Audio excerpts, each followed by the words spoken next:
everybody, it's jrobi. Got another tactical position I'd like to talk about from one of my recent blitz games. And in this position I had just captured my opponent's dark square bishop on e5 with my knight, and in return my opponent played queen to h4. So if you want to pause the video and see if you can come up with a tactical shot that I played, definitely go ahead and do so. I'm going to talk a little bit about the solution, I'm going to talk about the position, but then I'm going to back things up a little bit and talk about what my opponent could have played instead that would have definitely given him an equal position and a good fighting opportunity in the game. But nonetheless, let's get into it here. So when I saw queen to h4, I'm not too sure what my opponent was thinking. Possibly he was looking at his bishop here on b7, his knight on f5, and his knight on d5, and he thought that by bringing his queen down to h4 he could launch some kind of rapid attack on my castle position, especially once his dark square bishop here is captured on e3. But nonetheless, by moving his queen to h4, he created kind of a tactical problem for himself.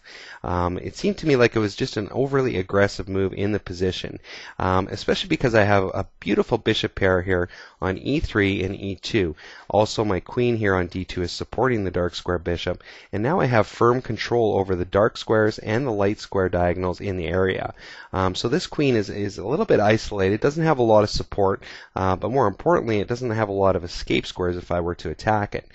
So what I played in the position was I played bishop to g5, and of course that's attacking the queen, but more importantly it's removing the escape squares from the queen on f6, e7, and d8. So in this position my opponent doesn't have a lot of options for his queen.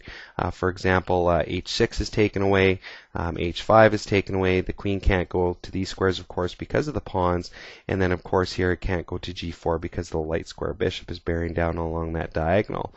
So in this position my opponent played the only move really available, which was queen over to e4, and in this position one little move of course seals the deal, and that's pawn to f3. And facing this position my opponent resigned. But you know, it didn't have to go down like that. My opponent had another opportunity. If we go back to where I played knight takes bishop here on e5, my opponent could have played something along the lines of knight captures bishop on e3. And when I recapture with the pawn, my opponent has the move knight over to h4, and of course I've got two attackers now lined up on my pawn here on g2 with the knight and the bishop working together. So in order to handle that I would play something like bishop to f1, and then my opponent can now bring in the queen safely to g5 and we'll have a nice fighting position. In reply to that I would have to play something like queen to e2.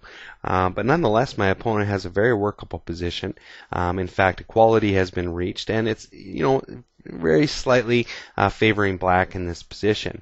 Not by a huge margin, of course. Like, I mean, white can still have a good game from this position, but it was definitely a lot better than playing queen to h4.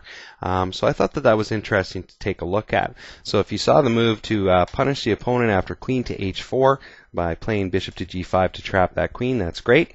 So take care, hope you enjoy the video, and we'll see you next time.